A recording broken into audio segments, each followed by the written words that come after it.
Good afternoon. My name is Councilperson Barb Warwick. I'd like to welcome you all to Pittsburgh City Council Cablecast Post Agenda for Monday, December 4th, 2023. We will be discussing Controller Lamb's special report on the Parks Tax Fund.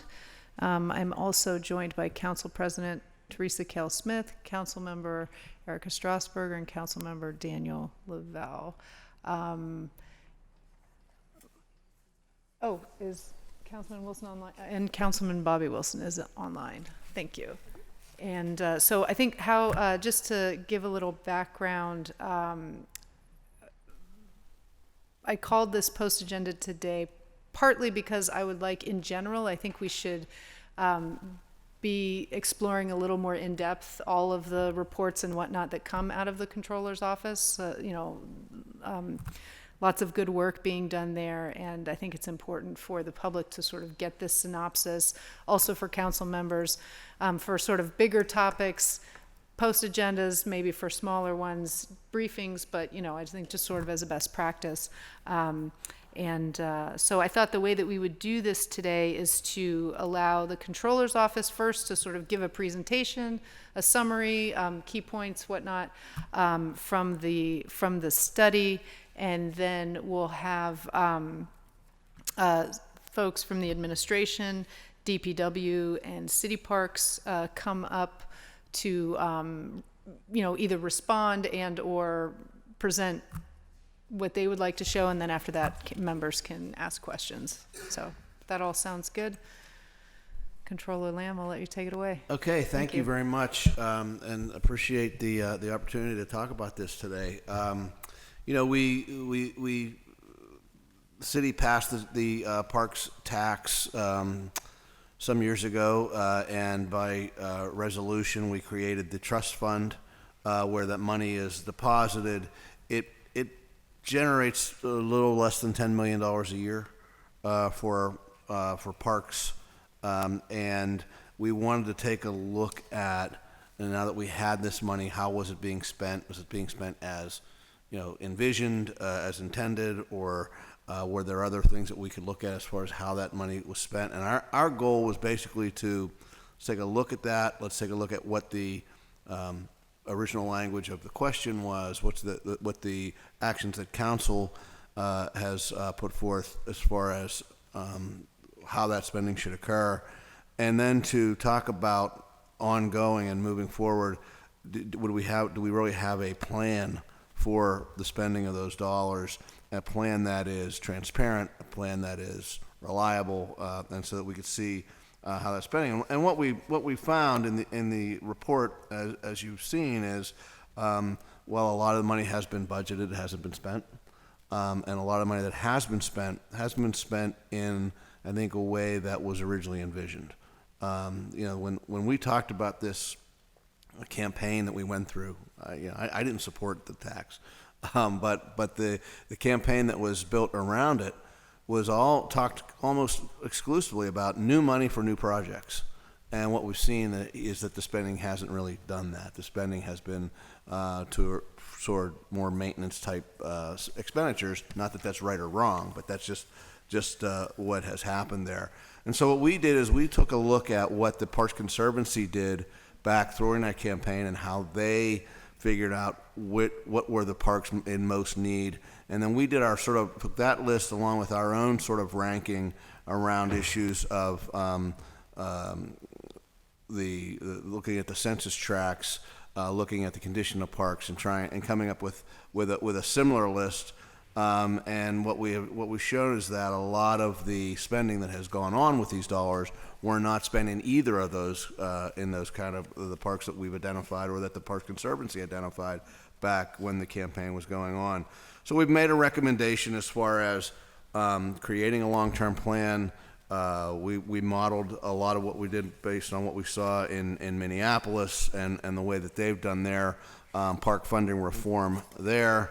Again, this is our recommendation based on what we think was intended when the taxpayers of this city voted for the tax, but also to highlight that that so much of the revenues that have been brought in have yet to be spent, and those that have been spent, many of them not spent in either of those matrices that we've developed. So, well, again, we've made our recommendation. I have Mark Pitek, who helped draft this report, along with Rachel here also. And Rachel, I don't know if you want to add comment to where we are.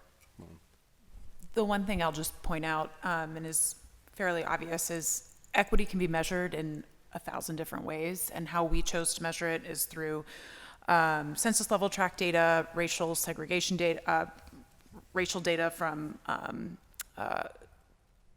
the Census Bureau, and then median income. So I know that Minneapolis looked at health. We didn't have access to that information, and there are just dozens of ways to measure equity, and this is what we chose to do based on the information that was available to us. Say those three again. I'm sorry? The three things you included. We did median income, race, census tract data. Mark, am I missing anything? High youth population and high senior population as well. Thank you. So, I mean, this was our first sort of crack at this, and hopefully it would begin to spur a conversation that we hope leads to a creation of a matrix that really does look at parks spending equity across the city, and lead to better decision making for the spending of these funds. So.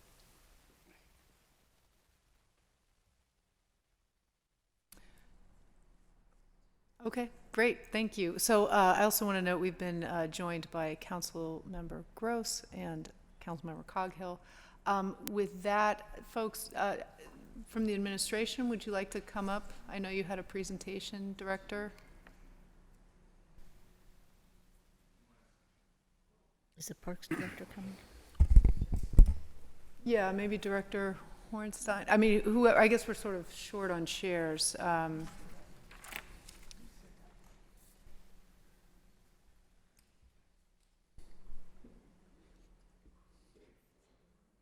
Okay, yeah, so We got two there. we got two here. Do you want us, can we bring them over here? Or? What do you think, Kel? I'd rather than control. Okay.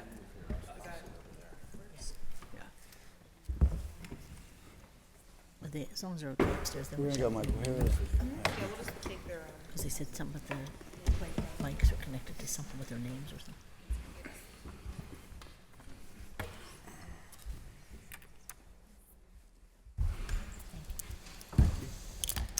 Okay, so then, yeah, I guess just go ahead and introduce yourselves, and I know you have some slides that you wanted to present. Sure. Thank you, Councilperson. Jake Pollack, Deputy Mayor and Director of the Office of Management and Budget. Chris Hornstein, Director of Public Works. Patrick Cornell, Chief Financial Officer. So we have some slides to respond or I guess react to some of the recommendations that were included in the Controller's Office Special Report, which the Controller and his team just summarized. The presentation we have here includes those responses, as well as discussion of the way in which Parks tax funding is reflected in the 5-year budget plan, and then an analysis of Parks funding overall, not solely in the context of the Parks tax or the Parks tax trust fund, but how the funds in the Parks tax trust fund fit into the wider capital budget program with the other funding sources that we receive, including city funds, bond funds, and RAD funds. We'll start with reactions to the options outlined in the Controller's Special Report. Option 1 stated that the funds should be tracked and updated. I'm sorry, there's something covering the line here. Track and update the status of Parks tax capital projects online. Of the projects that are listed in the Controller's Office top 20 ranked parks, 9 have active projects on the Engage PGH platform, which tracks the current status of those projects, including the funding. There are also 13 other projects that have pages that are active now. Projects that are listed in the Engage platform are not necessarily indicative of all the projects where activity is occurring. They're indicative of those in which we're currently soliciting public engagement or feedback. So depending on where a project may be in the pre-design or design process, we may not yet be ready to solicit feedback. That doesn't mean that activity isn't occurring, but these are reflective of those projects where a sufficient information has been developed and assembled to present public data. So about half of those identified, again, to the Deputy Controller's point, there are numerous ways, and in fact, later in the presentation, we compare and contrast the ways in which prioritization was articulated in the PPC's original assessment, as well as in the special report. About half of those have active pages, and then there are 13 others where that information is being tracked online through the Engage platform, which is uniform across all city projects, right? Not just for the parks tax, it's not freestanding or unique to that. All major city projects are tracked in the same location. Can I direct to that?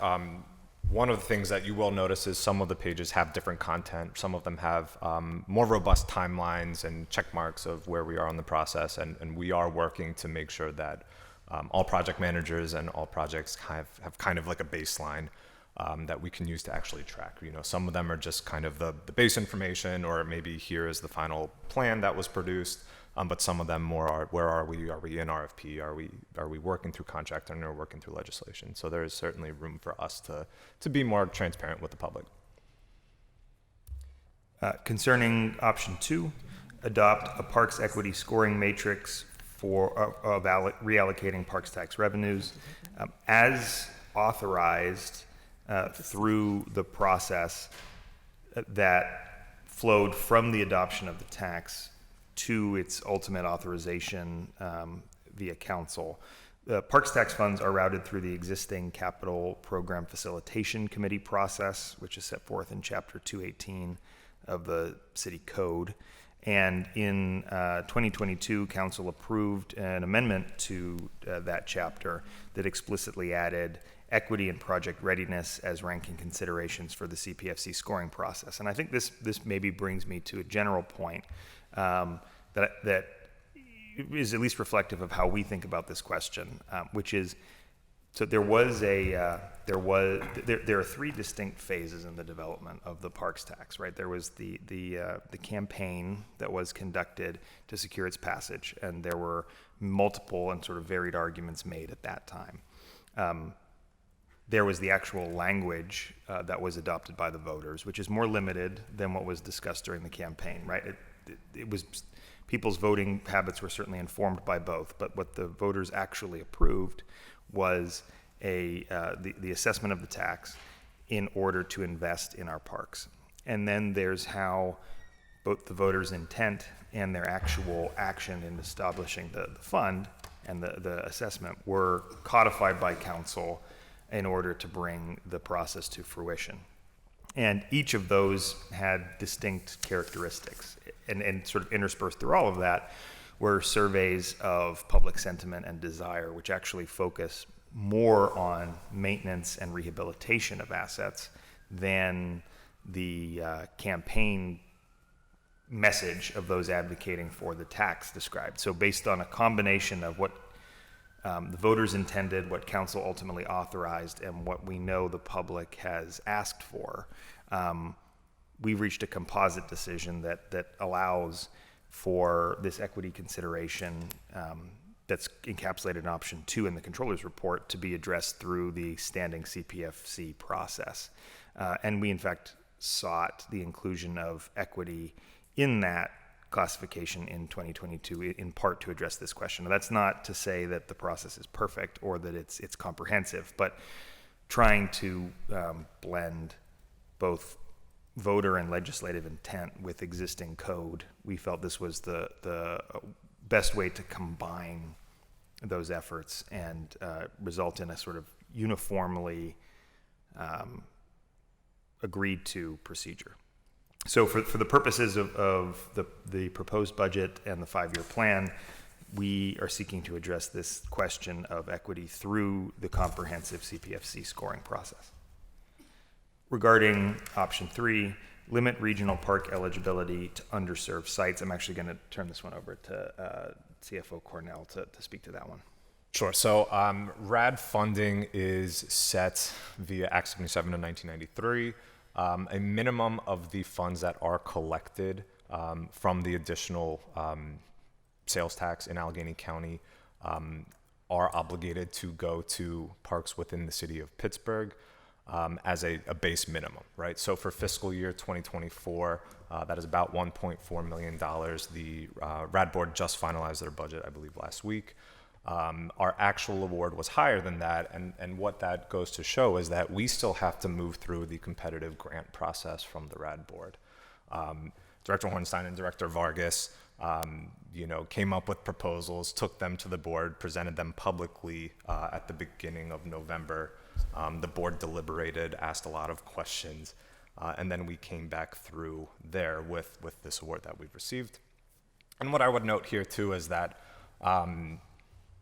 the amenities in the RAD parks are pretty unique, right? Not all of our community parks, really none of our community parks have an ice rink or a disc golf course or pavilions that can be rented. So we think it's a disservice to all residents to not use additional funding if we need it, given our limited RAD funding, to maintain, to rehab, and to keep those options available for everyone. Anything you want to add there, Chris? No, I think you summarized it, very well. I think the RAD board themselves have expressed a lot of interest in the parks tax and how the city has been allocating it from an equity perspective. They've certainly raised those concerns to me, like at board hearings. So that's all consistent with the things that we've communicated with those folks as well.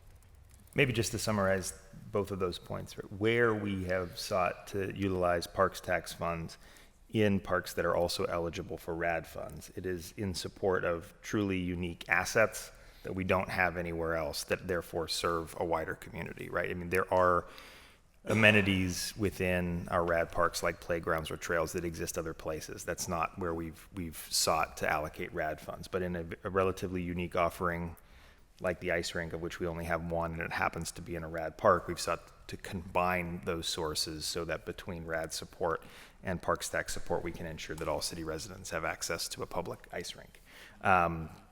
Other examples could also be named, but that's at least our thinking about how we can, under limited circumstances, combine these funding streams when we're talking about assets that have unique characteristics, but that otherwise, I think, as further slides will show, the investment of the parks tax resource is primarily focused in non-RAD eligible parks and in parks that have significant deferred maintenance requirements or have been inequitably invested in.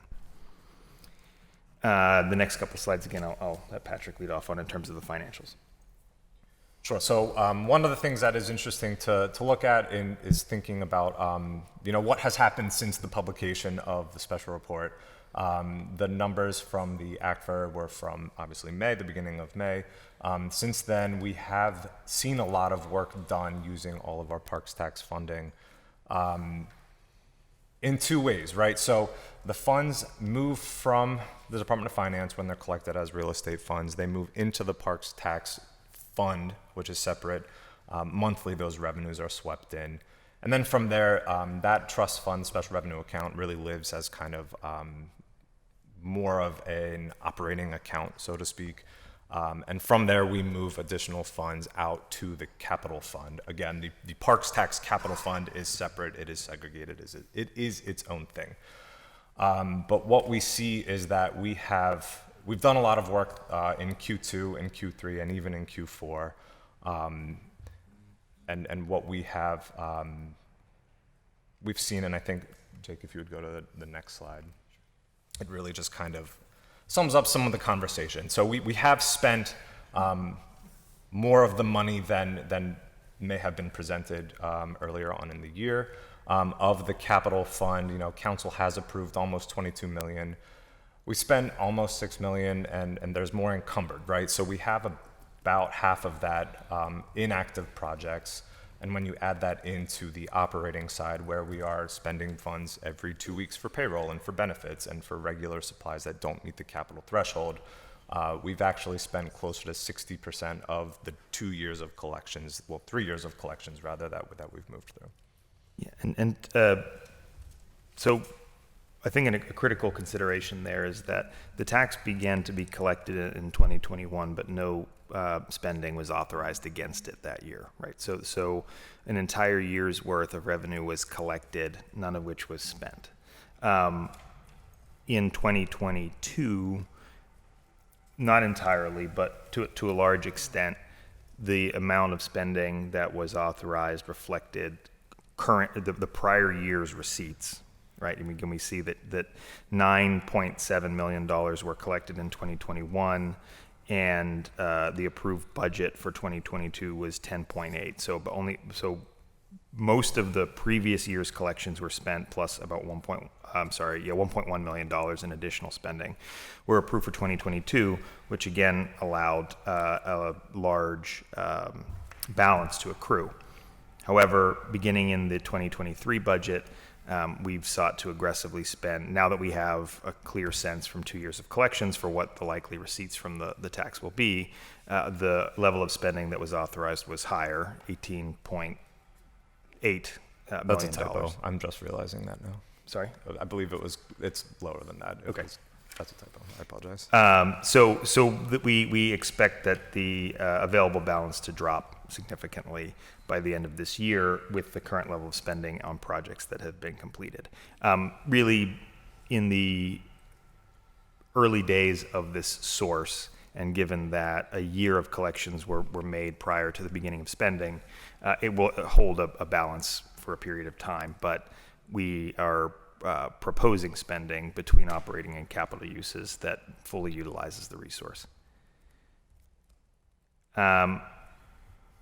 Looking ahead at future plans for the revenue collected in the parks tax as encapsulated within the 5-year spending plan, our intent is to adhere to the original 2022 plan, which contemplated a gradual build out of personnel and associated equipment, vehicles, and programming.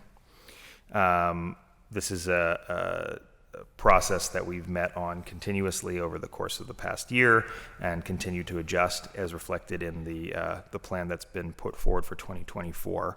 And essentially that program assumed heavy investment in capital projects, both investment in capital assets and in parks themselves, as well as necessary equipment and vehicles over the early years, to then taper off into primarily supporting maintenance activities and the sort of rehabilitation activities that the public, through the survey results, indicated were their highest priorities. So you'll see a plan, or you have a plan for in the form of the fiscal 2024 budget that allocates $4.3 million to capital investments, and then $4 million a year subsequent to that.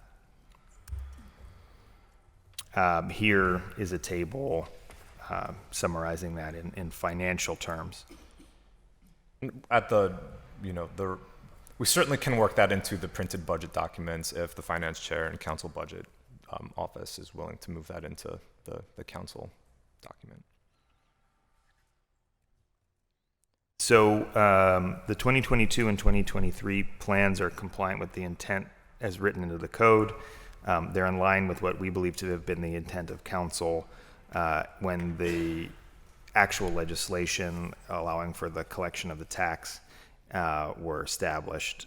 And they align with public feedback as provided to the Parks Conservancy during their original advocacy, in which maintenance and rehabilitation were ranked among the highest priorities of residents. This work has nonetheless resulted in increased work completed in community parks as compared to rad parks, which is the next section of the presentation. So of the 4 key areas of investment identified or asked about by the Parks Conservancy in their survey, maintenance was the highest priority of survey participants. On average, survey participants ranked maintenance as the most important category. Rehabilitation projects, meaning work to maintain or repair, I guess more than maintain, but repair existing assets, was the second highest priority. New work on new capital investment was third, and programming was ranked fourth most importance. From those definitions too, from the Pittsburgh Parks Conservancy, that was the listening tour phase 2 document. They defined maintenance as things like cutting of the grass, picking up litter, picking up refuse, things like that. And then rehab, as Director Pollack said, is more of the smaller work done on the assets themselves. So then looking, comparing 2019 prior to the implementation of the tax to 2023, we see the share of maintenance tasks conducted in community parks as compared to RAD parks grow from 66% in community parks and 34% in RAD parks in 2019 to 77% and 23% in 2023, which we certainly attribute largely to the ability to engage in those maintenance activities through the investments in personnel and equipment and capacity provided by the parks tax over that time. Chris, do you want to speak to that at all? Yeah, I gotta make a critically point that this is like, we are very clearly doing more maintenance work in parks since 2019, since prior to the parks tax. That's almost a 90% increase in work. We've increased staff levels 20%. To reach that level of goal, it comes down to the reliability of vehicles and equipment, so that when maintenance staff need to perform certain work, those tools are available to them to do so and ready to go. And so we see that direct result now. Currently, it's just a dramatic increase in maintenance activity across all community parks. As we look to measure the equity of investments in the city's parks, we feel that it's important to consider that in their totality rather than solely through the lens of the parks tax itself. Because parks tax capital funds must supplement regular funds, many proposals receive bond, pay-go, and or grant allocations in addition to their parks tax revenue. So non-parks tax capital funding for parks in 2022 was $6.4 million roughly. In 2023 moves up to roughly $7 million, and proposed in 2024 as we look to limit the number of new capital projects initiated and focus on project delivery is $6.1 million. So we've certainly seen an increase in funding allocated in 2023. Many of those projects remain ongoing. Those funds are pledged to those projects, but as yet unspent. So the continued investment is indicative of that ongoing commitment to this work. More than $15 million is targeted for parks that ranked in the first equity quartile if using the assessment proposed by the Controller's Office, the form of the prioritization matrix, I should say. And more than $11 million is targeted for parks that ranked in the first equity quartile through the PPC's process. If we look at the quartile priorities included in the Controller's report and then combine parks tax, bond, pay-go, and grant funding, you will see that the vast majority of those funds are targeted towards projects that came into the first quartile. The second quartile it also has the second greatest amount of investment. Interestingly, and this is something that we saw both with the controller's analysis and the PPC analysis, it's the third quartile that is minimalized here, and then the fourth quartile comes in third place. So there's some disconnect between the methodologies when we look at the bottom half of the scale. But the overwhelming majority of funds are targeted towards the first quartile. A similar, though more broadly distributed result appears in the parks tax, and I apologize, here that's only three categories, but over half of the funds are targeted to the first quartile as assessed by the PPC. The second quartile comes in actually in third position, whereas the third quartile in their analysis constitutes the second largest share of funds. And then there's a minimal amount, $200,000, going to projects that were not identified in the PPC priorities. In both cases, however, the projects defined as in the greatest need of investment in both measures of equity are receiving over half of, and in the case of the controller's assessment, over 3/4 of the funding when you combine the potential sources. That concludes our presentation, so we're happy to take questions now. Great, thank you. So I'll defer to Council President first, and then we'll just go in order of when folks came. So I think that's Council President, Councilman Lavelle, Strasburger, Wilson, Gross, and Coghill. Thank you. Just thank you, Controller, and to your office, your team, for putting this together. It was really helpful to look at, but I initially also didn't vote for the park tax until the residents voted for it. But anyway, but I do notice, and I want to make sure I mention this publicly, that you included Westwood and Banksville parks, and they are school district parks. So I just want to make sure that that's clear, that the public knows that they're not the city of Pittsburgh's responsibility. But in the past, we did take care of them, but we ended that agreement, and now they take care of their own parks. And they did just put safety surface in it, I think, both of them. So, but the RAD parks, there's only 2 receiving RAD dollars of the RAD parks. What did the projects you had up there, what were they? I'm not entirely sure. There are now 6 RAD parks. 6. What are they? Could you say what they are? Do you know? Yes, I know some of them. Frick Park, Frick. Shenley Park, Highland Park. Oh, Highlands one now? Okay. Highland's been one for, I think, as long as RAD has existed. Okay, so I never paid attention to that. Riverview Park, I believe those are the original 4. Then Emerald View Park was added subsequently, and as of this year, Hayes Woods is now acknowledged as a RAD park. And who applies for those dollars? How do we apply for those? Could you talk to me a little bit about that?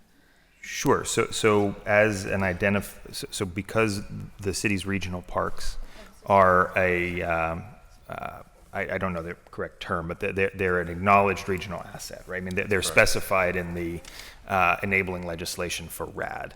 The city is entitled to a share of revenue to support our activities in RAD parks.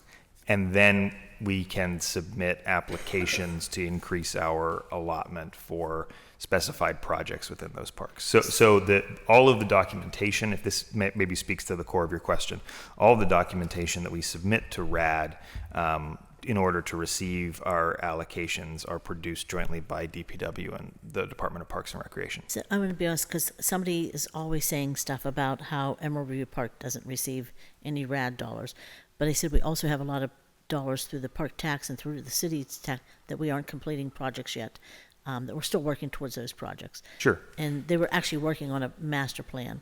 So I think that's completed, and now we're still tweaking some of that and working on the design part now. Sure. And Emerald View does receive RAD. So could you tell me about that, please? Well, so I think I want to clear this up publicly. I think it's important to clarify that RAD funds support both operations and capital improvements in the RAD parks. So normal operating tasks that happen in Emerald View Park are supported by RAD, as they are in all of the regional parks. Then we also seek additional competitive funds from RAD for work in all of the parks as well. So Chris could probably speak more specifically than I can, but I can guarantee you that all the regional parks, except perhaps at this point, Hayes Woods, because it was just recently recognized. I don't know if we've actually expended any RAD money there, but for the 5 that were established prior to this year, they're all certainly receiving RAD support. Okay. So for me, I want to say, actually think the city of Pittsburgh does a really good job with our parks. I want to thank Tom Pollan, too, who's not here. He has done a really good job at fixing up a lot of our playgrounds, a lot of our parks across the city of Pittsburgh. So for that, I want to thank him. And And I'm going to listen to the rest of the conversation, but at this point, I really don't have any other questions. I just want to thank the Parks Department for the work that they do. They do a great job, and thank you to the administration. I do want to say that the report that the Controller's Office sent over does not include Sheridan, so I want to make sure that people understand this. We did just move over $1 million for Sheridan Park, so that will be included, even though it's not, because it happened after your report, and Mutual Playground, and you already completed Oakwood and Oakwood. So I want the public to know when they see things, because people love to manipulate what happens. I want them to know the reality of what's happening. So, all right, thank you. And just for clarification, I don't know if you said this, Jake, but the RAD funding has to go to parks that are 200 acres or more. So they have to be bigger in size to qualify. Do we for have grant. any that are not? I mean, we have Only those 6 are. Yeah, yes. Those Just to 6 are the clarify, only that ones was that are. that's Okay, a firm number, 200 acres. okay. Thank you, everyone. Thank you for your work.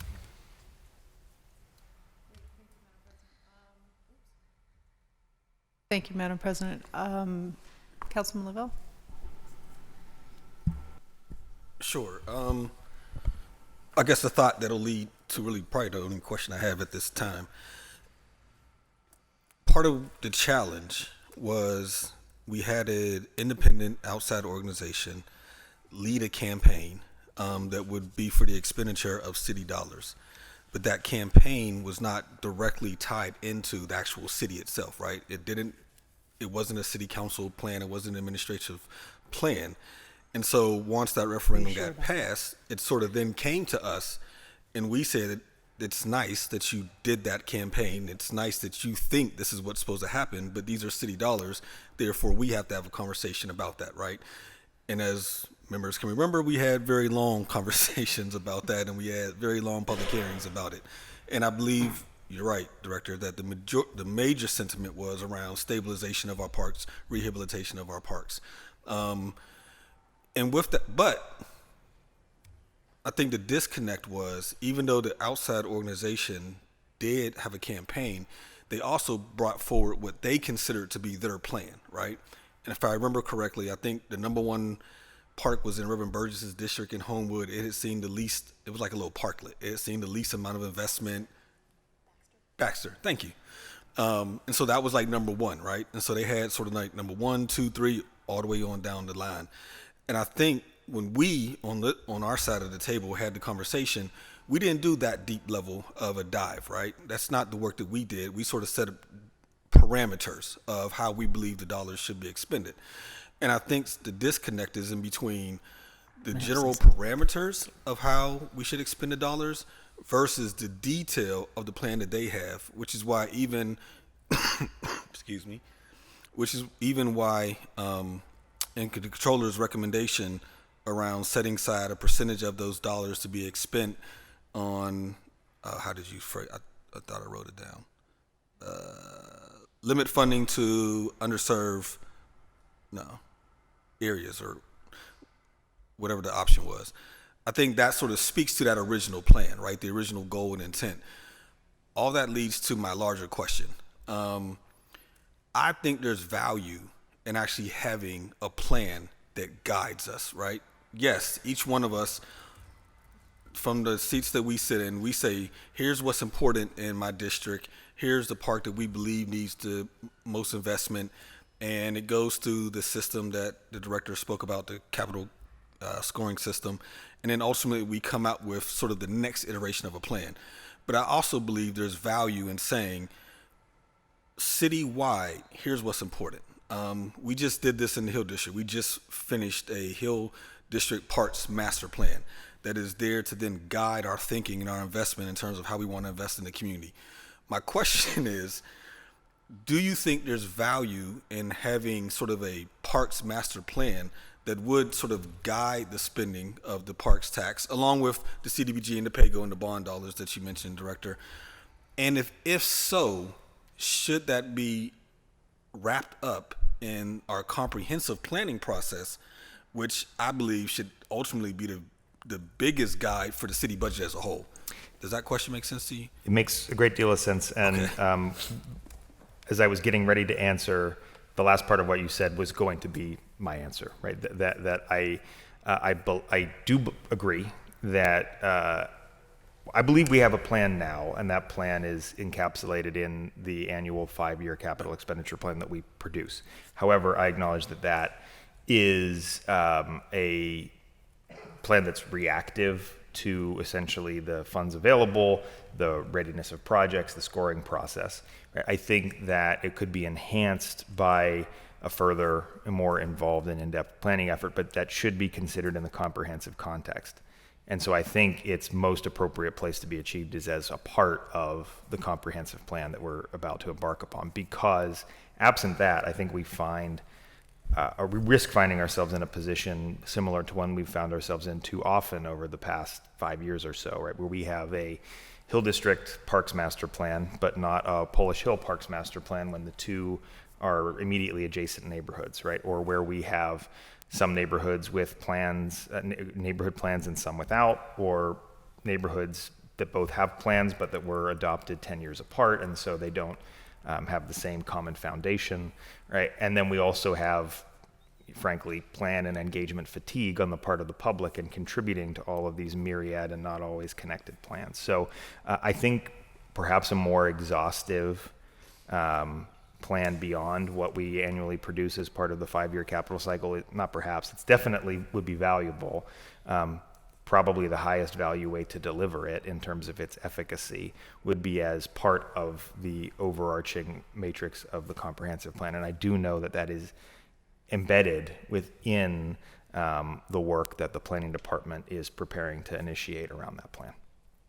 Thank you. Controller? If I would say that discussion of and furtherance of a master plan for parks is exactly why we did this report. So certainly that's something that we would encourage. The hesitation I have about what's going on right now is that while we might not have a citywide matrix of parks and park plans, and we're relying on the process of the capital facilitation programming, that doesn't get the kind of engagement I think that we would want in a more significant parks plan. So, and some of the neediest parks are also the neighborhoods where there's less engagement with the city around finances. So I would caution that, like Esplin, I would caution that if we're going to rely solely on the capital plan facilitation committee for this, that you're probably not getting the level of engagement from some neighborhoods that we need, particularly in some of these parks are in the most need. Doesn't the controller look good on this side? Maybe he should think about a future on this side. I'm very well represented in District 2. She's leaving. Thank you for both responses. I'll simply say, if that is indeed the case, then I think there will be time for us to have a very robust conversation about how we build out that plan within side of the comprehensive plan, as well as even you all's sort of framework around equity. I do know equity is part of the comprehensive planning process and one of the metrics they're using. So I think there's time for us to build out that plan that then can indeed inform the citizens of here's sort of forward-looking how we intend to expend these tax dollars that were voted on for this specific cause. Thank you. Great, thank you. Councilwoman?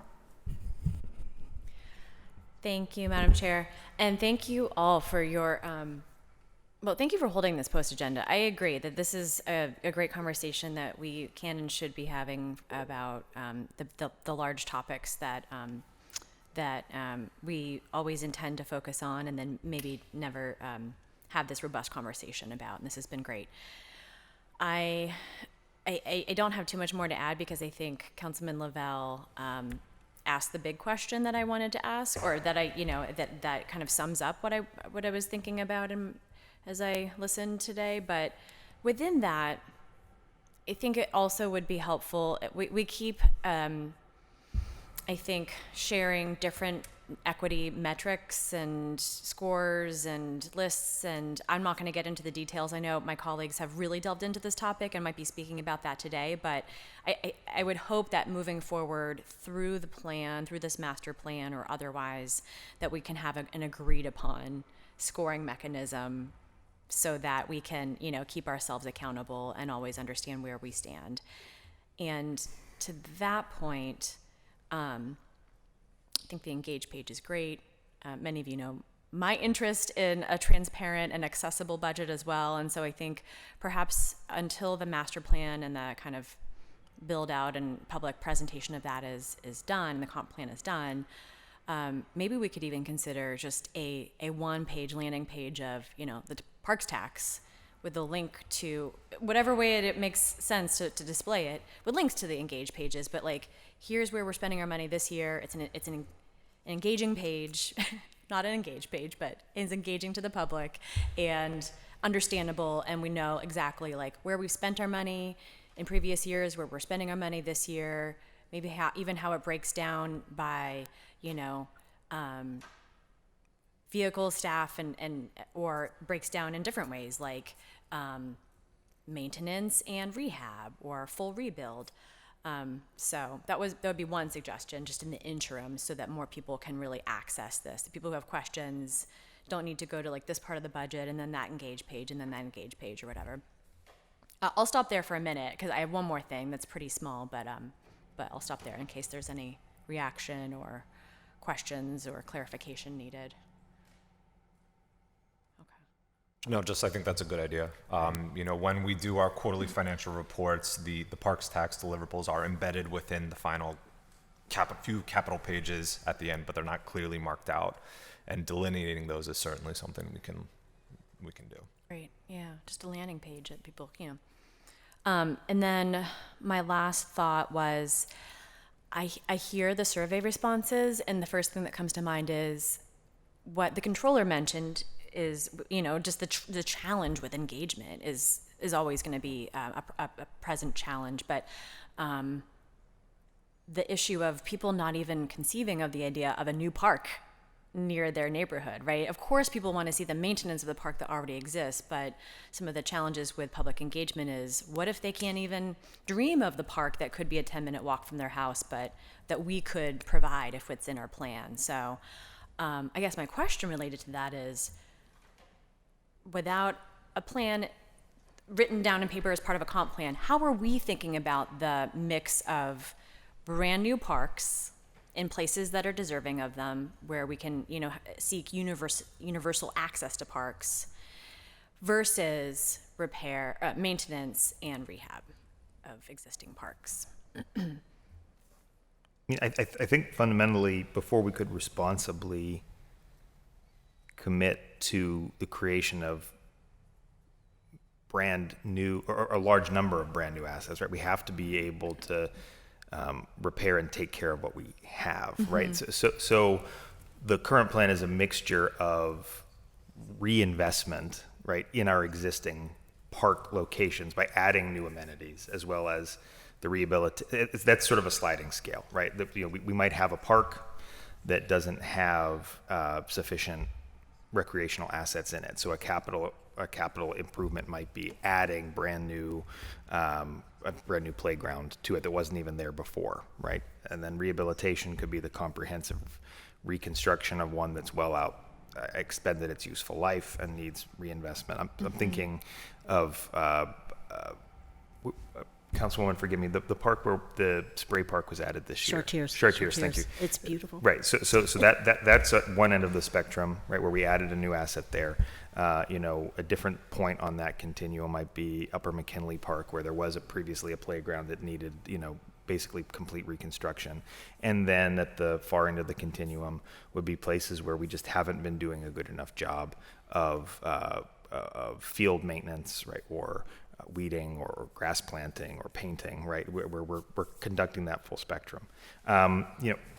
Outside of that, I think we'd be doing a pretty big disservice to folks to not get that right, but then to embark on, creating new assets without having rebuilt our capacity to maintain the ones we already have, because that means we'd only be unsure of our ability to maintain the new assets we'd be creating. I think that that's very much the direction we need to head, but in order to do that effectively and responsibly, we have to sort of rebuild this capacity and muscle memory for doing the maintenance well. Director, I don't know if you want to add anything to that. Yeah, I think the other thing I would point out too is that the timeline for creating a new park that doesn't currently exist will be excessively long. I mean, we'll be talking about not just construction activities, but likely real estate activities.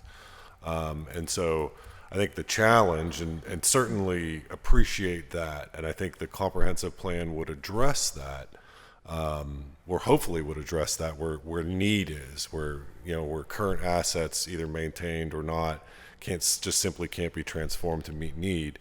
Then I think that's when we begin to contemplate new asset infrastructure, and hopefully with this model that we have currently, it would be at least my expectation that we'd be able to plan for, as we plan for new park, we would also be able to plan for maintenance of new park, which I think has always also been a concern that has been raised to me. As we put forth on a variety of capital ventures that are new and different, it's the question is, are we able to sustain, are we able to maintain? So I think, to the director's point, to your question, I think it's always wise to stabilize that maintenance activity that ensures all users, all generations will have access to these wonderful assets that we have.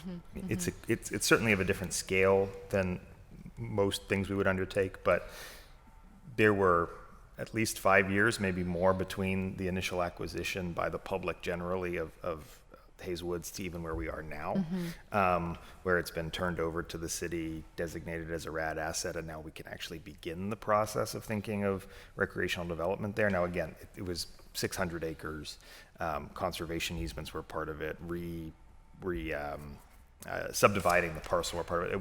The real estate activities portion of that for something in a community wouldn't take 5 years, but it just is indicative of the fact that that's the creation of something new is no small task. I mean, it could take 2 years, right, just to have the real estate configured to then begin thinking about the building.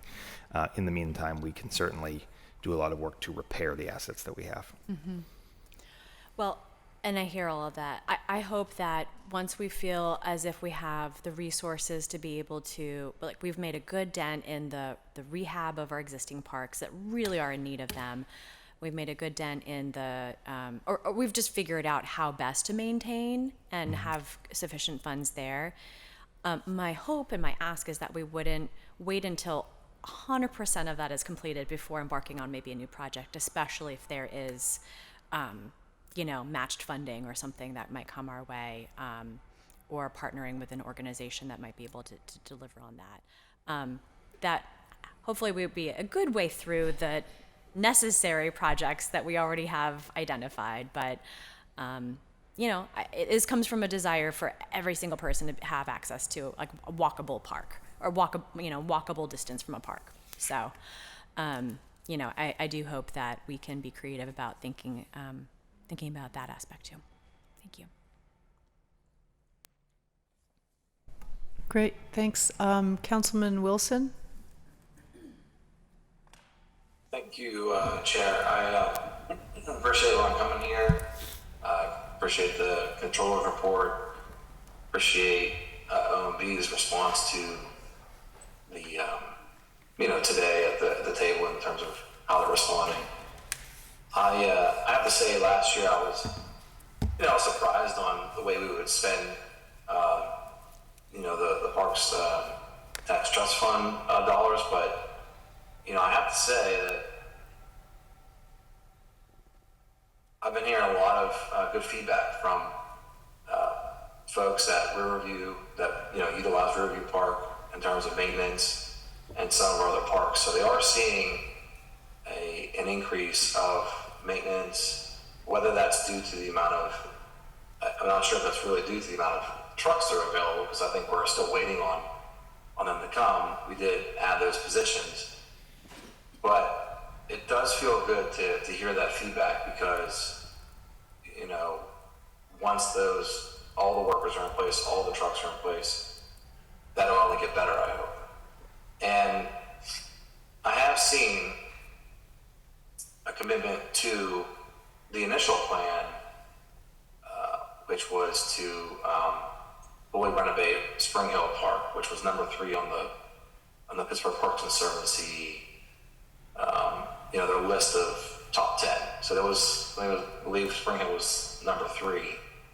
And in addition to that, there was a commitment from the administration, DOMI and the administration, to connect an underserved community to that park. Literally built a quarter mile of sidewalk on an underdeveloped street so that neighborhoods can be connected to a park that's going to be fully renovated. Also, I've seen engagement, I've seen literally every park that I could think of in my district.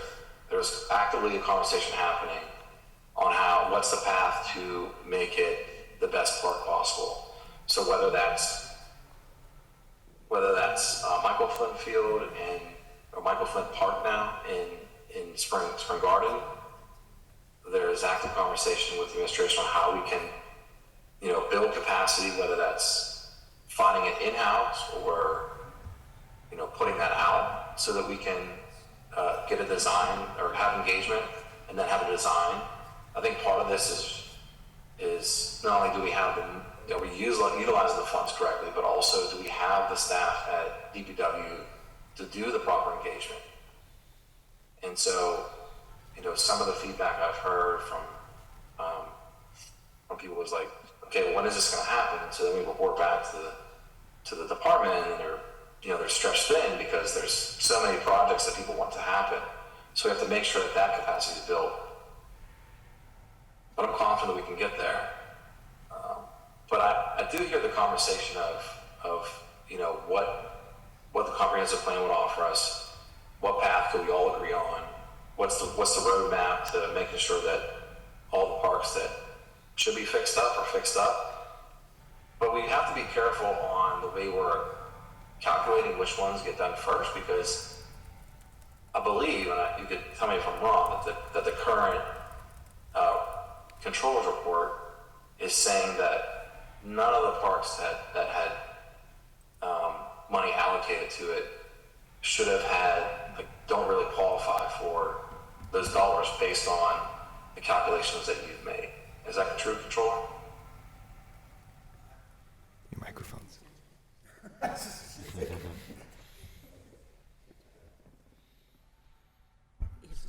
There you go. I wouldn't say that it's none. I would say that our report showed that there were, whether you look at the matrix that was created through our report or the matrix that was created through the prior work of the Parks Conservancy, that a number of the higher ranking parks did not get attention while lower ranking did. I don't think it's fair to say that none of them got that attention. Okay. And Councilman, if I may. Well, that said, I just as we continue to look at ways to calculate this, we'd be mindful of parks, and we all have parks in our district probably like this, of parks like Allegheny Commons, because I know everyone uses the line, city for everyone, parks for everyone. Well, that truly is a park that is just, has everyone enjoying that park. And I imagine that's probably pretty hard to calculate, hard to quantify how that park fits in, because it doesn't fit as a rec park. Doesn't meet the requirement there, and it also probably may not meet some of the requirements that were measured here. But that park has a lot of potential, and should have a consistent investment in it, because it is I believe it's like our central park of Pittsburgh. It is, at least on the north side, but it is a park for the whole city. Anyway, that said, I appreciate the conversation here. I'm looking forward to getting this right, making sure that these investments continue and that there's accountability. So I think regardless, the controller's report gets us all on the same page. And I appreciate the chair making sure that this report is talked about in public. So thanks. If I may just quickly add, I don't dispute when looking only at the expenditure of parks tax funds, that it may very well be the case that the alignment of prioritization as described in either the PPC analysis or the controller's analysis may be as stated. As we presented, when you look at parks tax revenues and bond revenues going to parks and other forms of investment, and look at the entirety of investment in parks, that over half of that total parks investment is being expended towards the top 20% of parks locations identified in either version of the report. So our total investment of parks, out of our total investment in parks, more than half, and I think almost 3/4, if you're looking at the controller's analysis, is targeted towards parks in that top 20%. And using the PPC's analysis, it's more than half, right? So our total investment, I think, does align with those prioritization mechanisms. It's really the flavor of funds, right? Whether that's bond funding, pay-go funding, or other or grant funding. That is the question, not where the money is going and where we're prioritizing. Given that, I think it's a testament to the CPFC committee and all three branches of government at this table right now that the representatives on that committee from these branches are voting for those capital proposed projects. And those could come from parks, from public works, from council district offices, from major partners like the PPC. That means that those proposals are strong and we are choosing to fund them before we even get to the parks tax part of that process. The other thing I would add to that is that one of the concerns that we had when we talked about this around the table a couple of years ago was that the new revenue would go to new opportunities, would go to new maintenance, an increased level of maintenance, would go to newer equipment and to new capital projects. And I think we can at least say we've done moderately well at that. Not 100% of the money has gone to new things, but the large chunk of it has. So I think on that front, we've done maybe better than I would have thought we would have done.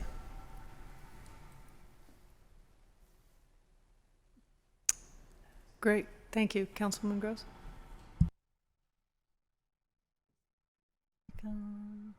There we go. Thank you, Madam Chair. So I just want to pick up on a few points that other members have raised. And some of the parts in the controller's audit that I think are particularly helpful. One is just to reemphasize the point that was most recently made here, which is that I want the public to understand that the Parks Trust Fund is not all of the money we spend on parks, right? And I just really think that needs to just be emphasized over and over. It's just a portion of the money we spend on parks, right? So we spend 100% of the Parks Trust Fund money on parks, but then we add more money to that. We add more money to that in our operating budget for Parks and Rec and for our DPW employees.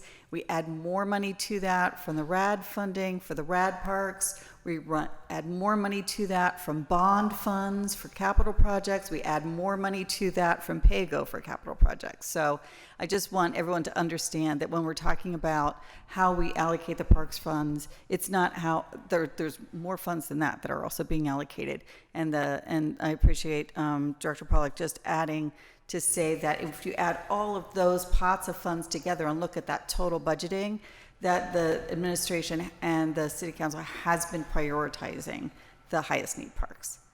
So I just wanted to re-emphasize that point.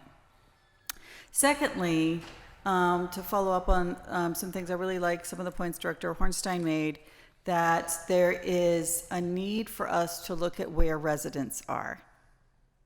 And it's a subtle difference. And it's a point that I tried to make in 2019, I made early in 2020, then we went into lockdown with the pandemic and we all kind of forgot about it for a little while, but that we should really be looking at where we have residents who we think have an inequitable access to parks. That is a different question than saying, gosh, where were the parks that we created 100 or 50 years ago, and which one of those have low maintenance or low capital, need capital projects? That is a different question. We have half depopulated in the last 50 years.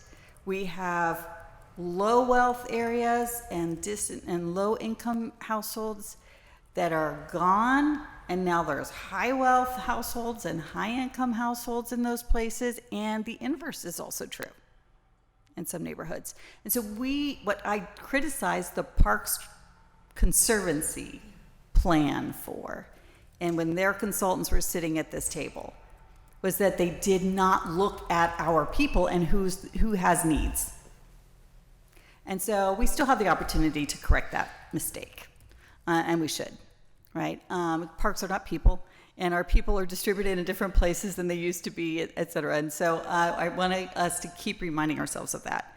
Similarly, I'm going to be a little broken record. I've been saying this for 10 full years about when we look at equity data, when we look at census data. I've been using census data for 35 years, since I was in graduate school in my early 20s.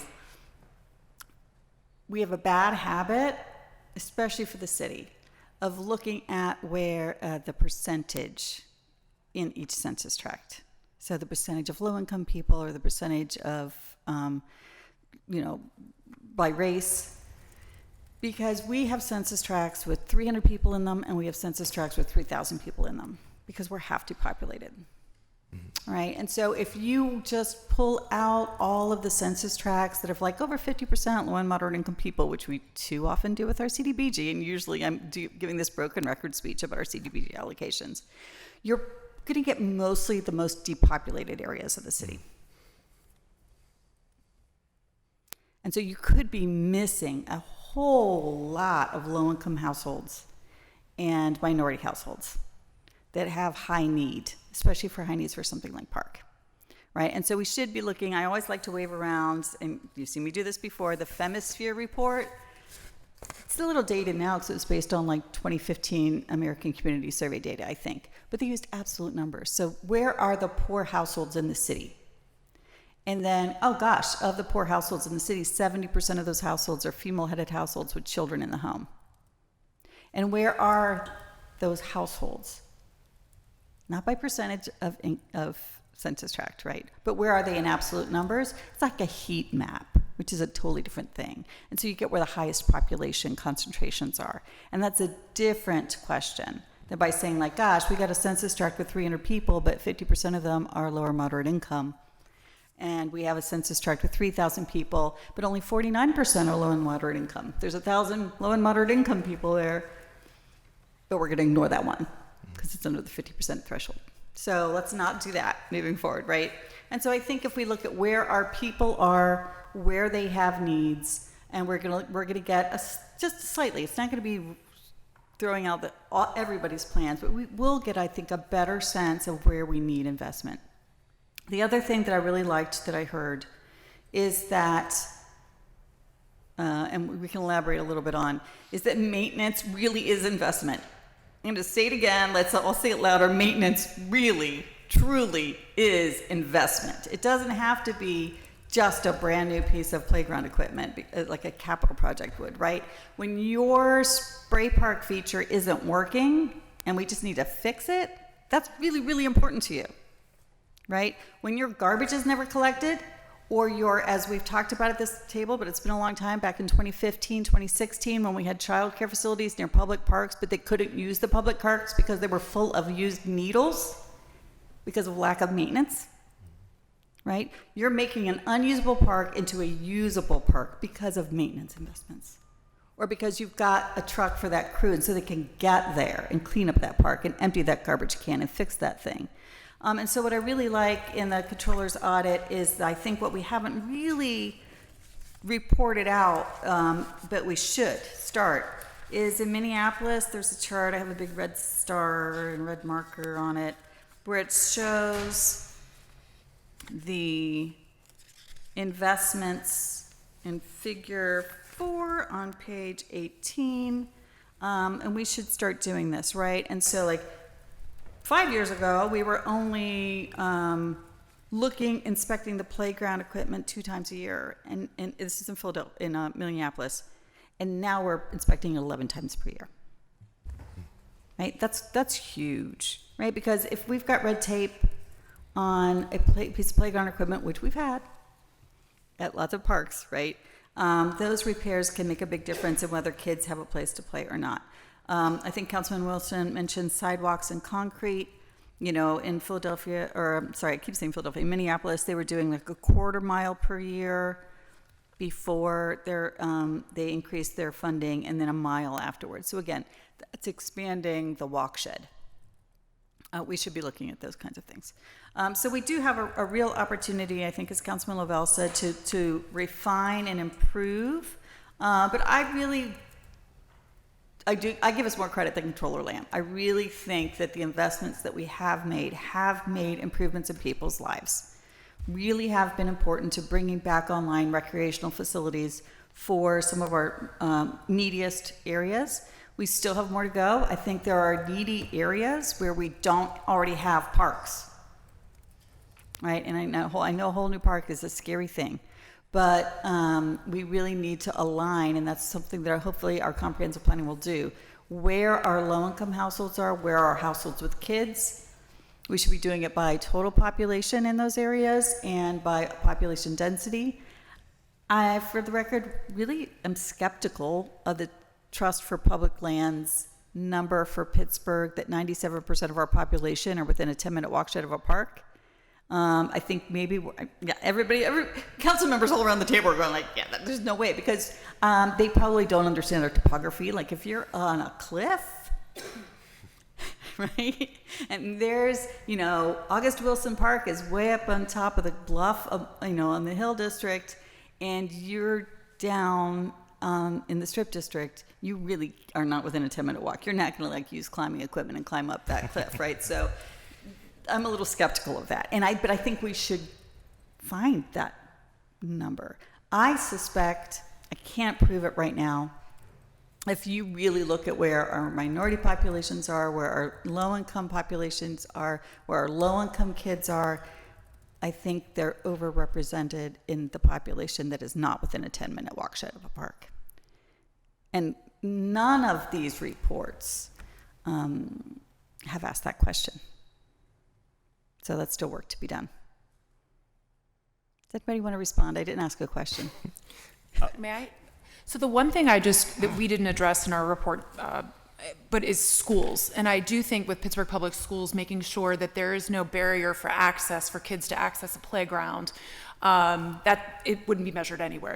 It's school property. But if in a neighborhood, someone can't access their playground because it's locked, as the council president said this morning in a offline conversation, we need to figure out a way to make sure that those gates are unlocked and that kids can access the playground. That maintenance falls to PPS, and if there's a legal barrier, we should figure out what that is, but to make sure that that is being used by the public to the extent that it's allowable under PPS or other private schools. But that, again, it's just not something that we could account for in this report.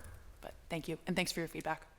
Right, I appreciate that, absolutely. We do. I could also name some schools that have locked playgrounds, so nobody can access. There's no member of the public that can access the play yards there. So, this is definitely food for thought and lots of good work. But I do think that I just want to emphasize again some of the words that Councilman Lavelle started out with is that City Council. I had substantive critiques of the data and measures in the first Parks Conservancy plan. I think they made some mistakes. And also, we never officially adopted that. And so that is not our measure of our success. May I react to that? Absolutely. Because I wanted to credit something in the controller's report that I think either due to the methodology of the Parks Conservancy report or just the time that has passed since then. You heard earlier that they said that they did look in completing their analysis at populations of children and populations of seniors in terms of concentration. And I still take very seriously your point, based on methodology, if you're doing that as a percentage or as a raw count, it is a very important distinction. I do think that it still nonetheless shows up in the difference in the equity prioritizations that we saw. between the two calculations, and then you see that reinforced in where the spending is occurring, right? That of the parks where our current investments are occurring, I believe the reason that looking at the controller's prioritization index, we're at actually slightly over 75% of funding being in that top 20% is because those are where the people who are using them are concentrated, and I think therefore their analysis is more sensitive to need, is my point. Whereas because the PPC analysis looked primarily at the land and the physical assets and less at the people, it was more a reaction to maintenance need of the assets, whereas this report is more a reaction to the recreational needs of the population. So I just wanted to raise that. I'll take a second look at that, but the same thing holds. If you've got a census tract that's 300 people and it's 50% kids, it's 150 kids. If you get a census tract that's 3,000 people and, it's only 40% kids, that's still, 1,200 kids. Totally agree. Debatable. But I do think we have room for improvement there, and so I'm really eager to look at that. Thank you. Madam Chair. Thanks. Councilman Coghill? He doesn't have any questions. I don't have a whole lot. So let me just take you back to the night of the... Did you turn your mic on? Can you help him control? I got it. So let me take you back to the night of the referendum question, right? I'm running around in my different polling areas, and I'm seeing results 70 against the parks tax, 34. 150 against, 54. I was convinced there's no way that tax was passing. And I personally was happy about it. I just didn't feel, it was more of a fundamental ideological thing for me, whereas I didn't want another line item on our tax bills to support another tax. We have, library tax, parks tax, and I just felt like we were running out of room up there. And not only that, for me, it's discouraging people to buy in the city of Pittsburgh. Great parks, yes, who's not for great parks? So anyway, went to an event, saw our former councilman, Corey O'Connor, and we were, having a beer at one of our friends' events, and I said, I'm really glad that parks tax failed tonight. And he looked at me, he said, did it? And I said, of course it did. I said, it had to have, right? I said, it's got slaughtered in my district. I mean, slaughtered. 72% of the people in my district voted against the parks tax. So it was so different in contrast between my district and other parts of the city. And you had mentioned it before, and I'm glad you said campaign. It was a campaign. It was a campaign targeted toward, wasn't targeted toward my part of the city. We got very little, flyers and surveys and such things. But so then I went on to find out, yes, it won in a squeaker, and I was just shocked. I was just like, what? So I accept it. It's fine. It's not a big deal. It's an extra $50 a year on an average. So providing that we're putting that money for the intended purpose that the voters voted for, I'm okay with it, right? And I want to ask the controller, where do you think we've come up short in what the voters voted for? Just a brief, is it in the new construction? Just give me your brief opinion. Well, again, the question that was on the ballot and the campaign around that question were never brought to this table, right? It was this council that had decided on that spending. The concern that I always had, and we have articulated a bunch of different ways, but what was that the goal, at least what people thought they were voting on that day, was new money for new projects. Now, that can be, we can talk about that a lot of different ways, and I mentioned earlier, I think we've done moderately well in that. I mean, I think the fact that we are bringing new resources to maintenance that we weren't before, to me, satisfies the goal, right? Because as we were saying, the maintenance of these parks is so important, and to the safety of these parks. I would still argue that we're still spending some of that money on things that weren't intended. When we are buying vehicles and those vehicles aren't exclusively for the use of the parks, well, that's money that's not intended for the parks. And so we continue to do that. I don't know that there's a good way around that. And I'm not saying it's the worst thing going, but I think I think we have to be diligent in making sure that the money that's generated by this tax goes to the intended purpose, which is to be a value-added service from where we were in 2019 to where we are today. That we should be doing, we should be doing, as Mr. Pollock stated, we should be doing increased maintenance in the parks, which we are. We should be doing, new projects, new equipment, new spray park. We should be doing those things. And so I think we have to be diligent on making sure that we continue to do that. Mm-hmm. Thank you. Now, the controller mentions vehicles. I'm on the Equipment Leasing Authority Board. We know that we severely underfund our acquisitions of vehicles. So, I would have preferred to put a lot more ARPA money into vehicle purchase and been done with it, kind of, at this point. It's a whole new fleet, really. But we kind of put ourselves in that position. I'm not saying this administration did, but, through the past few years, we needed to find, and I think that's what reflected in the parks tax. And yes, I don't want to call it a loophole, but these vehicles taking care of the parks, it's just cause to put that money into vehicles. Go ahead. And they are the only instance. I was just chatting with Director Horns. I mean, the only instance in which vehicles that we're purchasing with parks tax funds are being used for anything other than a parks maintenance use would be in the event of a snowstorm. Some of those trucks are used to supplement plowing operations when we're buying pickup trucks that are capable of doing that, right? But beyond that, they're fully dedicated to the parks maintenance divisions, right. And so they're only being used for parks maintenance activities. It's a very incidental instance in which they're being used for something else. Right. They're not shared across street operations and parks or environmental services in parks, right? Everything that's got a PWP, I think, yes, tag on the back of it, right? There's PWP 001 and 002. Those are only going to those parks garages. Again, unless we have a very serious snowstorm and we need a little extra help when we call out those parks maintenance workers to hit some streets or sidewalks, right? So that's right. Otherwise, they are completely within the parks. Right. I have all the data, but I couldn't make heads or tails of it. How many vehicles have we purchased through parks tax funds? I have that data. Great. The plan called for, the original budgeted plan called for 26 with ELA executive approvals or interim approvals. The new plan calls for 27. Right now in service, there are 18 from the 2022 plan and 5 in service from the 2023 plan. That's agriculture, tractors, groundmaster mowers, a parks manager SUV, pickups, one-ton dump, rat packers, foreman pickup. We have a lot more that are ordered. They just have not been arrived. There is nothing outstanding. We are just waiting for the remaining amounts. How to many come ordered, through. Patrick?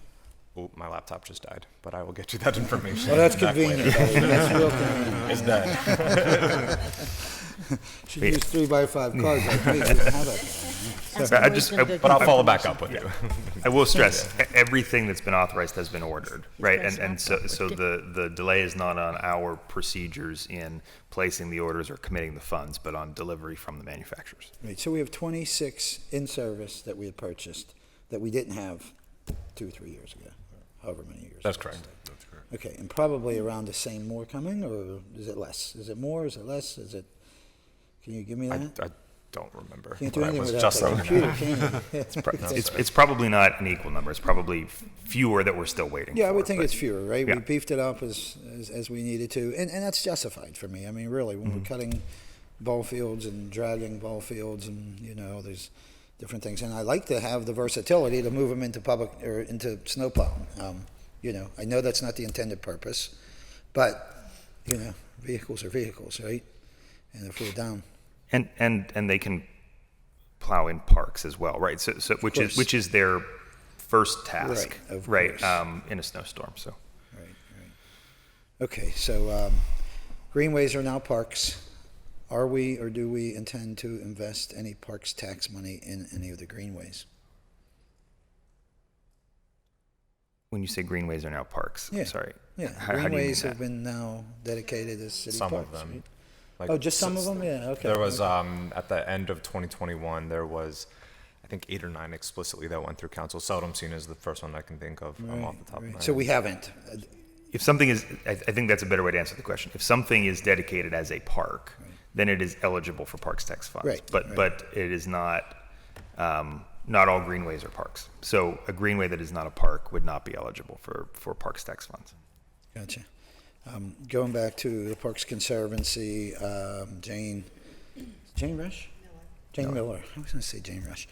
But Jane Miller, again, that was it was a political campaign, really, is what it was. And well done. I mean, I think she's somewhere in the United States doing the same thing for another city.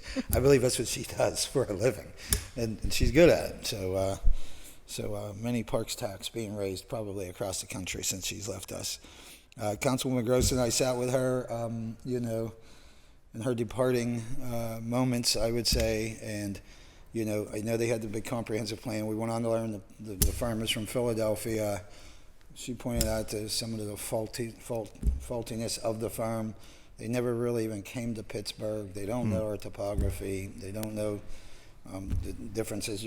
As Councilwoman Gross was saying, you could be on a cliff with a tenth of a mile from a park, but it's actually a 40-minute walk. So there was lots of faults, and I felt in that. So, but getting back to the PPC. A comprehensive plan, we all feel, might be best to go by a bigger, broader plan. What's the relationship with them now? So, alongside the final legislation adopted by council that, I guess, created the trust fund and authorized the collection of the tax, a cooperative agreement was authorized with the PPC, and under the terms of that agreement, the Parks Conservancy has the ability, in the same way that a city department does, to prepare and submit a capital budget request. There's no commitment of approval. There's no commitment to funding the requests they submit, and there's no guaranteed operating support for them at all. So they don't have a direct claim or call on any of the parks tax funding. However, they may produce projects and submit a request to have those projects funded and funded to be completed by them as opposed to be completed by the city. Right. Have they collaborated on projects with parks tax money? So they submitted a number of requests last year. None of those requests were advanced in the initial budget proposal, but during the subsequent negotiations or amendment to the budget with council, one project was funded that is in Allegheny Commons, and that project is nearing completion right now. This year they submitted 4 requests. All 4 requests scored in the top bracket of the CPFC prioritization process, so all 4 were advanced for funding. Right. That's 4 projects out of a much longer list of projects that are receiving support. So they're certainly not eliminate them from the process. They've not been eliminated from the process. They have fair access to it along the lines of what council authorized. And in this particular budget, all of the things they requested were advanced, I think largely because they had a very focused group of 4 requests that were well presented. Right. And so we would be happy to move forward with collaboration on those 4 projects because of the quality applications they submitted and the way that they conformed well to the scoring process. So they have an ability to access the funds if they can make a compelling case for that. Ultimately, though, the decision lies with the CPFC to establish initial scoring, the administration to review those scores, and then ultimately council to approve the projects. And the city, at every step along that way, reserves the right through the law that was passed to reject an application. So nothing was set aside for them. Right. As sour as I was on the PPC at the time because of the way it was done and the way it was handled and the whole, campaign. I feel quite differently now. I like Catherine Koreshi. She speaks to, bolstering the south and west ends of the city and the smaller parks. So I was glad that we kind of ran Jane Miller out of town. But at the same time, I feel like there's this disconnect with PPC now and the administration, no? No, I don't think there's any disconnect at all. Good. I meet with, I'm not the only one, but I meet with them monthly. I believe Director Hornstein meets with them. I don't want to speak to the schedule, but regularly as well. We collaborate well. And again, I'll just say, I think they brought forward 4 really high-quality projects Good. this Okay. year, which is why I'll Okay, good. forward Now advance. that calms my nerve. I really, again, she speaks about making investments, which they never typically had. They were usually focused on the rad parks because that's where all the money is. That's where all the money that they can secure or raise from the nonprofits, that's where they're willing to give. So the Scapes and the Mellons and, such people. But we have big parks in the South Hills, big, small parks that require regular maintenance. And I'll be honest with you, I've been happy with the investments made in Moore Park. Director, you could speak to that. We've got a new swimming pool there. We're having the facilities being refurbished, but and I can't remember. I think it was all parks tax money. Do you remember? The pool definitely was not parks tax money, but I believe some of the building renovations were at the rec center and pool building. Yeah, I see here. And I think there's future tennis courts, recreation building. Recreation building, a total of about almost $3 million. So it's not too bad. I just want to make sure that continues. Sure. So you also said that we're putting parks tax money into some of the rad parks investments, and I have a few here on the list. And just tell me if I'm right.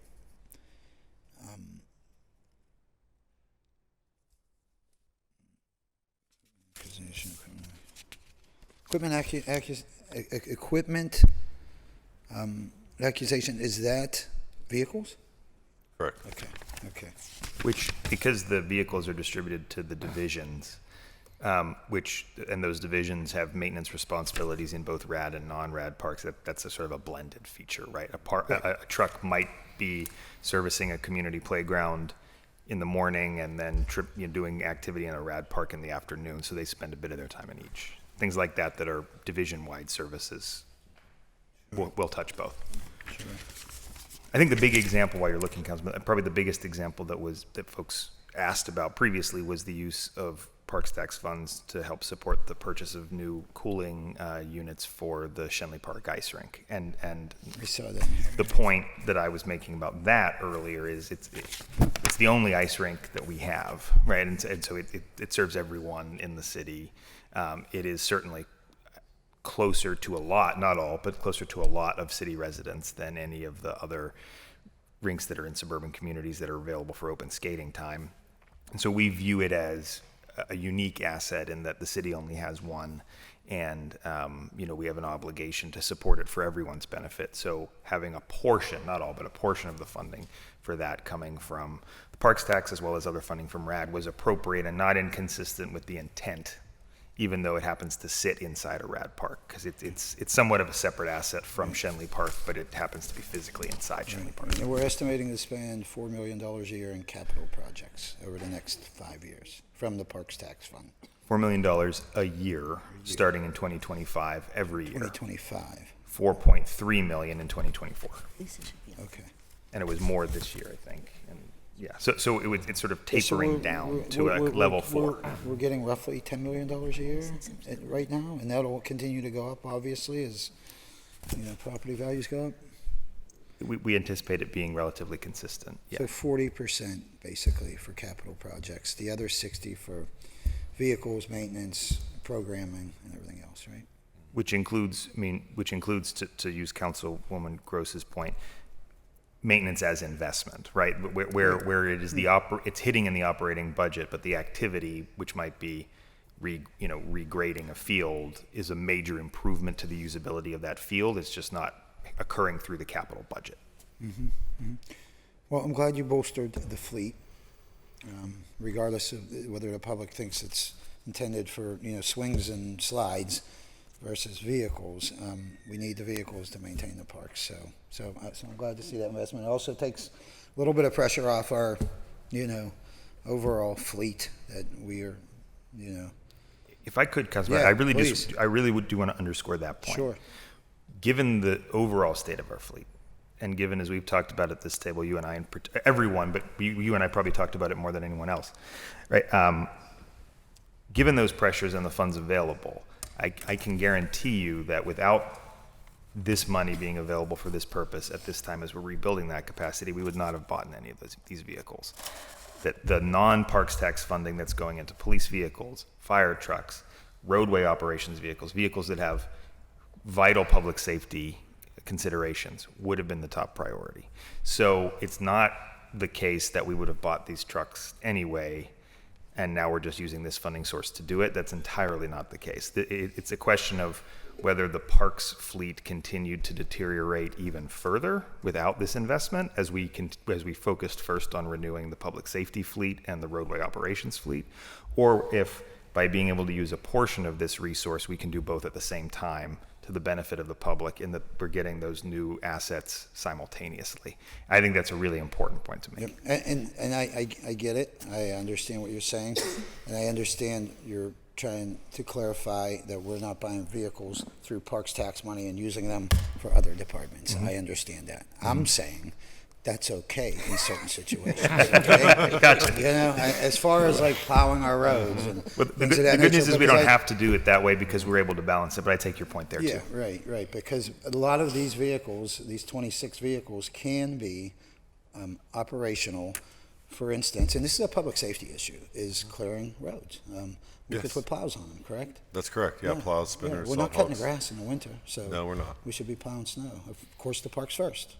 Yeah, they're outfitted with that equipment when we switch On to the wooden way out of the operations park, either they way. can plow it and then head on over to the hills Mm-hmm. and keep them safe for us. So I think the other thing I'd add to that is, with the data that we have on maintenance activities, just in the dramatic increase, 90%. So we've almost doubled our maintenance activity in parks since the advent of the parks tax.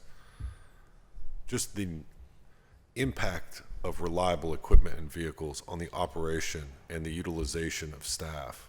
I don't think you can state that strongly enough based on, the conversations that we've had about reliability of fleet just for snow operations. And I know that the other public safety bureaus have also raised, similar concerns on their vein. It is necessary and critical for those functions. And you just see the cartograph data has enabled us to see just a massive improvement that we wouldn't have seen otherwise if we hadn't have spent the funds on those vehicles. great, and it's not just the vehicles; it's tractors, it's snow blowers, It's all of leaf it, blowers, yes. Lawnmowers, weed whackers. lawnmowers. Yeah. Right. It's all of it. And you have the personnel now in place to use them. I think even without the personnel, just with the investment in Yeah. vehicles, you would have seen a dramatic increase in maintenance. Right. I mean, people and equipment go hand in hand, but I do think to underscore that point, like necessary for delivering services, like they have to have the tools, the equipment, and the vehicles in order to perform the work. And so it's never a diswise investment. Can we justify a fire engine for parks? Probably not, but again, I'm sorry, I'm worried about the fleet. Since, Can you tell? Since you invited the question, Right, I sure. just briefly go off topic to say that we are, there continues to be a 4-year lead time on those. I mean, I've seen photographs of the engines that we've ordered, of them in their construction process. They look fantastic. Yeah, right. They are moving ahead, but the lead times in that market are just astronomical. So that money's not going unspent either, but we're going to be waiting a while for delivery. In the meantime, these types of vehicles that we're purchasing here, to bring it back around, are more standard commodities. Yeah, So we're able to F-250s, we're able to take delivery much F-150s, faster. dump They're not as trucks, right. customized. Exactly. Understood. Okay. Councilman Kako, can I say one Sure. thing too? Because Director Hornstein brought up, the new personnel, the needing vehicles, right? So just because we haven't brought it up thus far, there are 40 budgeted positions this year funded from the Parks Tax Okay. Fund on the operating side.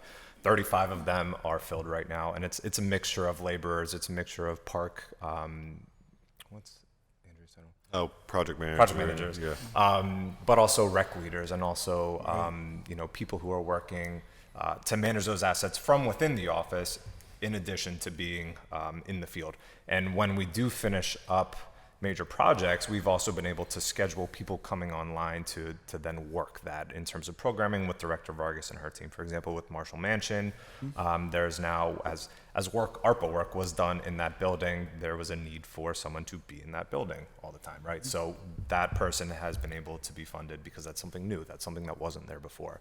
And we've worked through the schedule over the next few years of, okay, we expect, Oliver Bathhouse to be done. We're going to need to be able to support full-time staff year-round there. We are expecting Project X to be done, therefore we know that we'll need to be able to add some more people there. So we're working towards using the assets that we're now rehabbing, maintaining, and even building. Right, so 40-plus employees, all within the parks, whether it be at a center or cutting grass, whatever, labor. So it's pretty good. Any more other than that, or are we hiring any more, or is that, do we feel? Would have to recheck the 2024 proposal. We'll see if council approves additional positions within these I think funds. some of the ones Patrick's mentioning are put into the 5-year plan to coincide with when projects are completed. So even if there aren't any in 24, that's because they're planned for jobs that won't exist until the project's done, which might not be until 25 or 26, for example. If we get reassessed eventually, which I feel like we're headed down that path, parks tax is going to jump up. We don't have a cap on that, do we? Does anybody know? There's no cap on it. It's subject to the windfall provision, though. So I think. That's a good question, because my understanding is that the library tax is not subject to the windfall. My understanding is the same as yours, Controller, as relates to the library tax, because it was enabled under the library code, which specifically does not trigger the windfall provision. My best understanding, though we can check Explain this. what you mean by windfall to me. Thank you. The state local tax enabling law has what's called a windfall provision on real estate taxes, which states that in the event of reassessment, if the net result of the reassessment increases real estate tax revenue for a taxing authority, a taxing body like the city, by more than 5%, then the taxing body has to proportionally reduce its millage to cap the windfall or the amount of additional revenue they get at 5%. So if due to a reassessment, the total property values in the city of Pittsburgh went up by 7.5%. We wouldn't see a 7.5% increase in revenue. We'd have to reduce the millage until we maximize that growth at 5%. So it's built in a 5% cap, pretty much. That's correct. But you're saying that. I But believe. you're saying you don't. I think that's true. No, I think he's right. Okay. I think it does not apply to the library tax, but would apply to the parks tax. Correct. And the reason for that is that the library tax is not assessed by a taxing authority. And the public library code has a unique provision. Okay. And Good. the same way that the Department of Finance forecasts our real estate taxes, that's then discussed by all the parties. Director Gula does separately forecast out the real estate tax, based on the similar and same assumption. So we're obviously watching that very closely, and if something changes, we will then also reassess the reassessment. Great. Okay. I half jokingly talk about, can we put a fire, getting vehicles from there. Just half jokingly, of course, because I know, what we're facing with our vehicle fleet.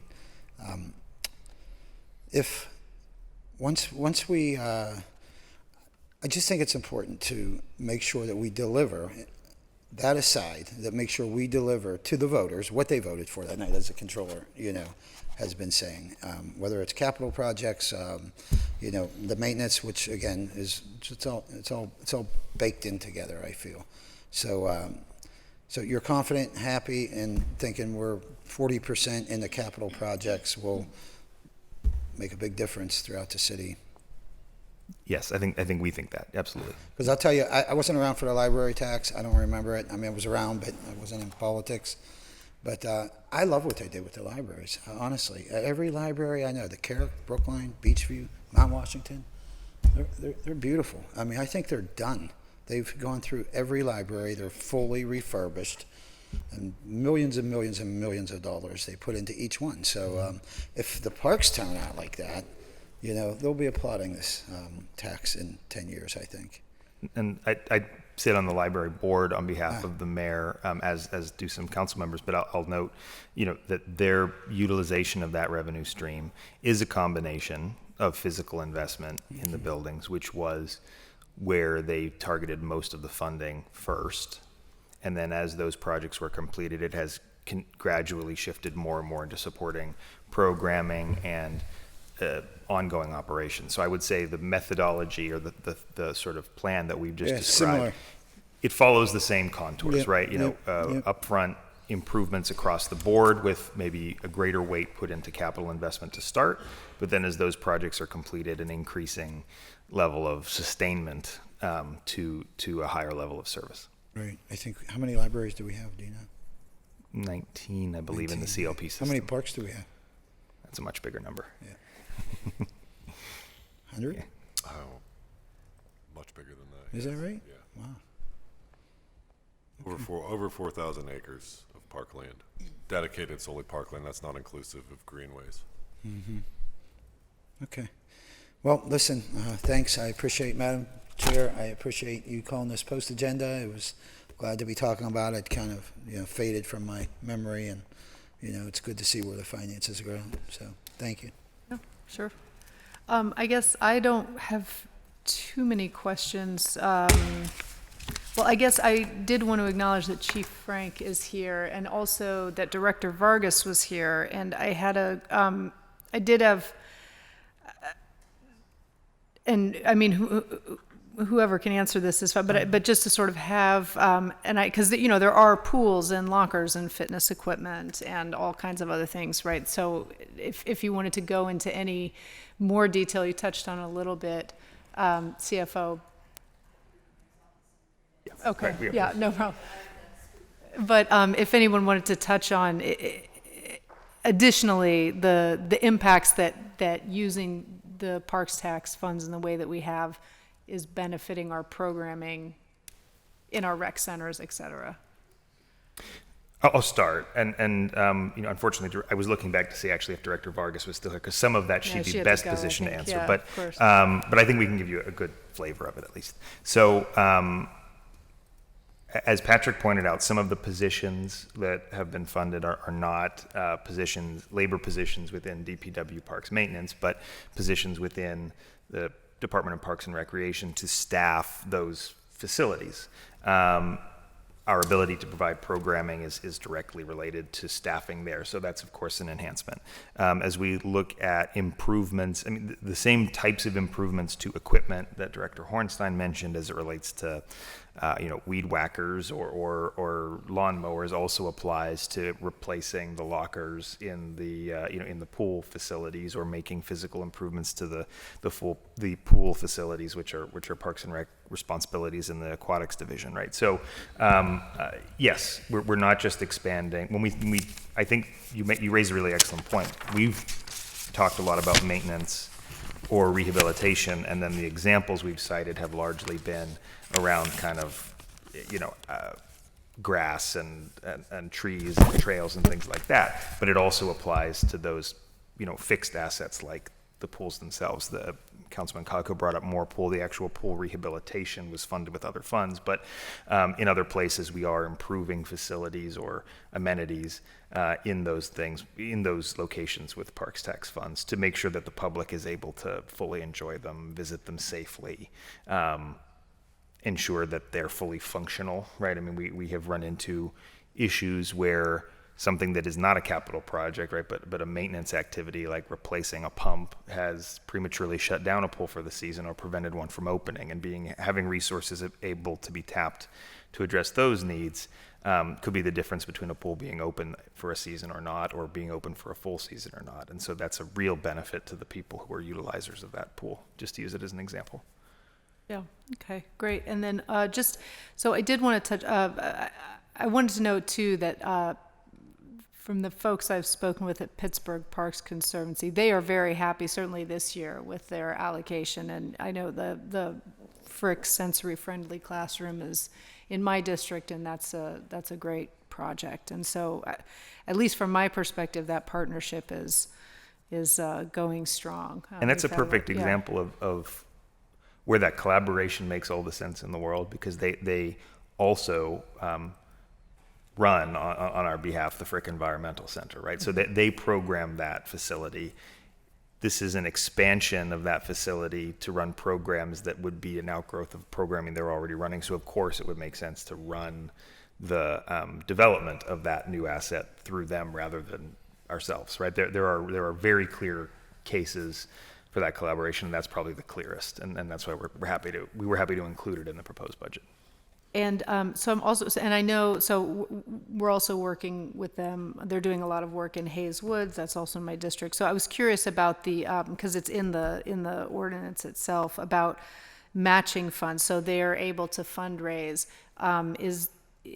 Is there space for them to fundraise for projects that they may not necessarily be working on themselves? So for, or is that matching? I mean, because that is a useful sort of, that's in their wheelhouse, right? Going out and fundraising for parks and getting funding from elsewhere that then we can match. Is that something that we're working on with them? Or is that just specific to the projects that they?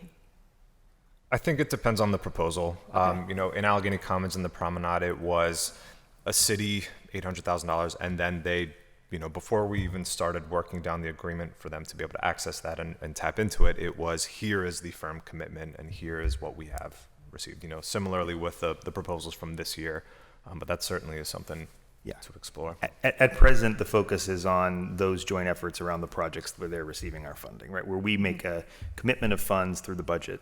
Then as a prerequisite to having an agreement to give them the funds, they have to go out and raise the matching funds, show us they have the matching fund commitments.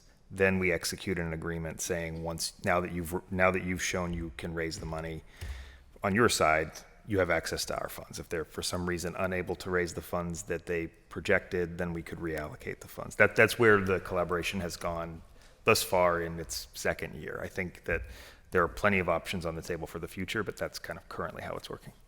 Okay, that sounds good. And then just because you touched on schoolyards, I did want to mention, just for the benefit of the table, just as we talk about these in the future. So right now, the Trust for Public Lands they have a program called Community Schoolyards, which is in Philadelphia, has been very successful in Philadelphia, where they raise money to turn what are just asphalt lots at schools into community playground schoolyards, right? With all kinds of neat, you know, it's a great program. And the first one of those is happening now. I mean, they are fundraising for it, but it's supposed to start implementation this summer at Greenfield School.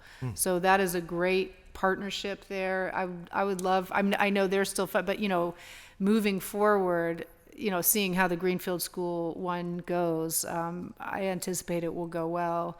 It would be great to see the city, possibly with parks tax funding, you know, work, if that program expands in Pittsburgh, right? If Greenfield goes well and then they move to other schoolyards, because it's really is a great, because of course the schools are in the neighborhoods, and there's a lot of potential there, and they're really beautiful projects. And they do lots of fundraising nationally, right? So they're getting money from all over for those projects.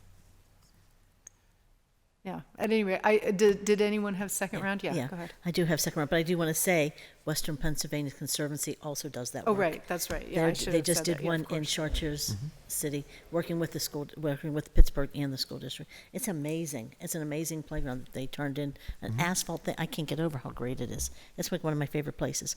And it's next to the spray park. But I do want to say that when we're talking about all this stuff and about maintenance, we did spend $1 million redoing Townsend Park just a few years ago. And to date, we have replaced every single piece of equipment that we put in that park. And I think part of that is because there's no one there, you know, no supervision for the kids at the playground.